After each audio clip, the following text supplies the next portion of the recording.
qizlarga ham tegishli va uylanmagan yigitlarga ham tegishli. Oramizda bor, eslatib o'tishim kerak baribir. O'zini o'zi qoniqtiradigan yigitlar bo'ladi va o'zini o'zini qoniqtiradigan qizlar bo'ladi. Mana shu yaxshi emas. Bu odatni ham tashlash kerak.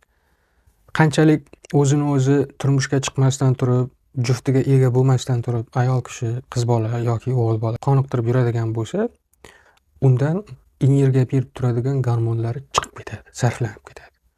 U turmush qurgandan keyin boshqa narsa, u gormonlari o'rnini psixologik, emotsional to'ldiradigan yana tuyg'ular ham keladi. Lekin siz turmush qurmasdan, juft topmasdan biologik mana shu o'zingizdagi hirsingizni, o'zingizni ehtiyojingizni o'zingiz qoniqtirib, o'zingiz jinsiy aloqa qilib yuradigan bo'lsangiz, mana shu energiyangizni juda ko'pini sarflab yuborasiz. O'sib kelayotgan bolalar uylanmasdan, ayniqsa 20 yoshga to'lmasdan turib bu ishni qiladigan bo'lsa, jismoniy ravishda shakllanishi orqada qolib, faqat jinsiy mana shu suyuqlik ishlab chiqarishga ketadi, urg'u berilib. Qiz bolalar ham ko'krak bezlari yoki tashqi jinsiy a'zolari noto'g'ri shakllarga kirishni boshlaydi.